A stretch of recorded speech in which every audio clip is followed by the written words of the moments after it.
नमस्कार मंडळी, काय म्हणतायत? तुम्हाला देखील या पद्धतीने रवाळ टेक्स्चरचे ड्रायफ्रूट्सचे लाडू शिकायचे? अहो मग टेन्शन कशाला घेता, मी कशासाठी आहे. चला मग आपण लगेचच रेसिपीकडे वळूयात.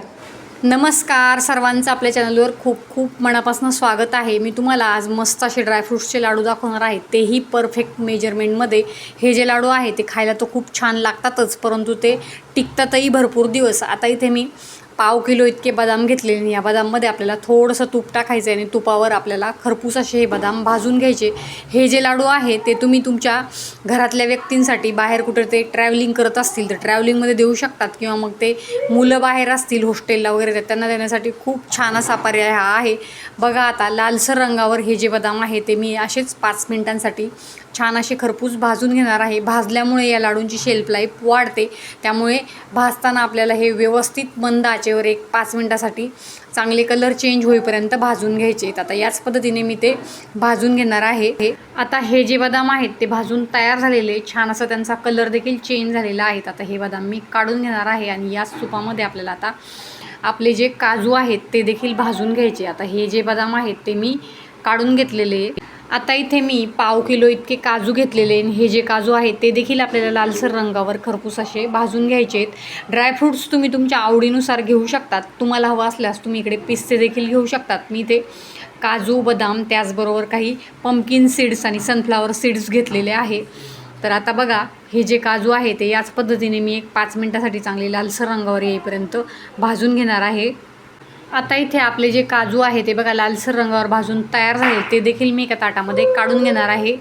इथे मी थोडीशी मेथी घेतलेली आणि ही जी मेथी आहे ती देखील आपण भाजून घ्यायची. तुम्हाला हवी असल्यास तुम्ही मेथी टाकू शकतात किंवा तुम्ही स्किप देखील करू शकतात, परंतु वापरल्यास उत्तम, कारण मेथी जी आहे ती आपल्या कमरेच्या आरोग्यासाठी उत्तम असते. आपण बघा ज्यावेळेस ड्रायफ्रूटचे लाडू बनवतो त्यामध्ये हमखास मेथी थोडी तरी टाकली जाते, तर ती याचसाठी. आता बघा मेथी देखील लालसर रंगावर इथे भाजून तयार झालेली, ती मी एका ताटामध्ये काढून घेणार आहे. आता याच कढाईमध्ये आपण थोडेसे पंपकिन सीड्स आणि सनफ्लावरचे सीड्स आहेत ते टाकून घ्यायचे आणि ते देखील आपल्याला लालसर रंगावर भाजून घ्यायचे. आता इथे 100 ग्रॅम इतके मी पंपकिन सीड घेतलेले आणि 50 ग्रॅम इतके मी सनफ्लावर सीड्स घेणार आहे. ते देखील यात टाकून दोन्ही मी एकत्रच आता भाजून घेणार आहे. आता थोडेसे पंपकिन सीड्स भाजल्यानंतर त्यात मी सनफ्लावर सीड्स देखील टाकून घेतलेले, ते देखील मी आता 5 मिनिटासाठी याच पद्धतीने खरपूस असे भाजून घेणार आहे. 5 मिनिटानंतर तुम्ही इकडे बघतायत हे जे पंपकिन सीड्स आहेत ते भाजून तयार झालेले, त्यांचा कलर पूर्णतः चेंज झालेला आहे. आपण ते एका ताटामध्ये काढून घ्यायचे. इथे मी थोडीशी खसखस टाकून घेणार आहे. खसखसने आपल्या लाडवांची चवही छान येते आणि ते दिसायलाही खूप आकर्षक दिसतात. खसखस काय लगेचच 2 मिनिटामध्ये भाजून होईल, कारण आपली कढाई ऑलरेडी तापलेली आहे. आता ही खसखस देखील आपण एक साईडला काढून घ्यायची आहे. आता इथे मी 430 ग्राम इतका गूळ फोडून घेतलेला आहे. गुळामध्ये हे जे लाडू आहेत ते खूप छान लागतात आणि गुळामध्ये आयर्न असल्यामुळे त्यामुळे आयर्नची कमी देखील आपल्या शरीरातली भरून निघण्यास मदत होते. आता बघा हा जो गूळ आहे तो मी या पद्धतीने फोडून घेतलेला होता. त्यात मी आता थोडंसं तूप टाकून घेणार आहे. साधारण एक 4 ते 5 टेबलस्पून इतकं मी यात तूप टाकून घेणार आहे. खूप जास्त तूप आपल्याला वापरायचं नाही आहे. आता हे जे तूप आणि गूळ आहे ते आपल्याला एखाद्या चमच्याच्या साहाय्याने थोडंसं मिक्स करून घ्यायचं आहे. हा जो गूळ थोडेसे जे खडे आहेत ते आपल्याला फोडून घ्यायचे आणि मेल्ट करून घ्यायचा आहे. लक्षात ठेवायचं आहे आपल्याला इथे गुळाचा पाक करायचा नाही आहे. फक्त आपला गूळ आणि तूप मेल्ट झालं की आपण गॅस बंद करून घ्यायचा आहे. तर तोपर्यंत मी इकडे हे जे ड्रायफ्रूट्स भाजून घेतलेले आहेत ते मिक्सरमध्ये या पद्धतीने पल्स मोडवर जरा जाडसरच वाटून घेणार आहे.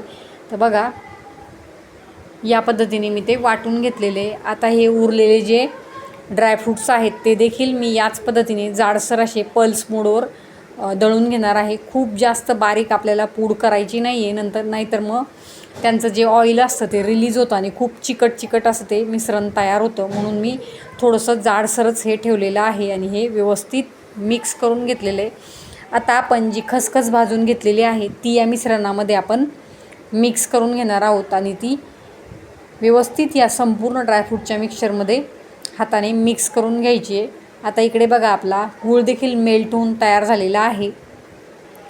हा जो गूळ आणि तुपाचं मिश्रण आहे ते आपण या ड्रायफ्रूटच्या मिश्रणामध्ये टाकून घ्यायचं आहे आणि हळूवारपणे ते आपल्याला मिक्स करून घ्यायचं आहे. लक्षात ठेवा, आपल्याला हे चमच्याच्या साहाय्यानेच मिक्स करायचं आहे, हाताने मिक्स करायला जाऊ नका, कारण हे जे मिश्रण आहे ते खूप गरम असतं, हाताला चटका बसू शकतो. म्हणून मग चमच्याच्या साहाय्याने अगोदर हे आपल्याला मिक्स करून घ्यायचं आहे. नंतर थोडंसं कोमट झालं की मग आपल्याला त्याचे लाडू वळून घ्यायचे. तर बघा, अगोदर मी चमच्याच्या साहाय्याने ते व्यवस्थित मिक्स करून घेणार आहे. नंतर मग ते आपल्याला हाताच्या साहाय्याने रब करत मिक्स करून घ्यायचे, म्हणजे हा जो गूळ आहे तो संपूर्ण या ड्रायफ्रूटच्या मिक्सचराला व्यवस्थित लागतो. तर बघा, आता हाताने या पद्धतीने रब करत मी हे तूप आणि गुळाचं मिश्रण संपूर्ण ड्रायफ्रूटच्या मिक्सरला लावून घेणार आहे. हे जे लाडू आहे ते वळायला खूप सोपे आहेत. बघा, लगेचच ते वळून तयार होतात. आता मी तुम्हाला इकडे लाडू वळून दाखवणार आहे आणि चवीला तर खूप छान बनतात. मी हे बनवल्यानंतर मुलांनी लगेचच फस्त करण्यास सुरुवात केलेली होती. बघा, किती आरामात हे लाडू जे आहेत ते मस्त गोल गरगरी तिथे वळून तयार झालेले आहे आणि टेक्स्चरही खूप सुंदर आलेलं आहे. खूप जास्त बारीक पूड करायची नाही आपल्याला, थोडंसं रवाळ टेक्स्चर ठेवल्यामुळे लाडू दिसायलाही सुरेख दिसतो आणि वळूनही बघा किती पटकन झालेला आहे. एकदम परफेक्ट मेजरमेंट मी तुम्हाला दिलेलं आहे. बघा, किती सुंदर असा आपला लाडू इकडे वळून तयार झालेला आहे. आता याच पद्धतीने मी बाकीचे जे लाडू आहेत ते वळून घेणार आहे. तर रेसिपी मी तुम्हाला परफेक्ट प्रमाणात सांगितलेली आहे. तुम्ही एकदा नक्की ट्राय करून बघा आणि लाडू आवडले तर तसं मला कमेंटमध्ये देखील सांगा. आता याच पद्धतीने मी हे संपूर्ण लाडू बनवून घेतलेले आहे. एवढ्या मिश्रणामध्ये 1 किलो आणि वरती 100 ग्रॅम इतके हे लाडू बनवून तयार होतात. बघा, किती सुंदर असं टेक्स्चर त्यांना आलेलं आहे. तर रेसिपी आवडली तर चॅनल नक्की सबस्क्राईब करायचं आहे आणि अशाच नवनवीन व्हिडिओजसाठी बेल आयकन दाबायला देखील विसरायचं नाही आहे. आणि माझा व्हिडिओ तुम्ही शेवटपर्यंत बघितल्याबद्दल तुमचं मनापासून खूप खूप धन्यवाद. याच पद्धतीने तुमचा सपोर्ट मला हवा आहे. व्हिडिओ बघितल्याबद्दल धन्यवाद.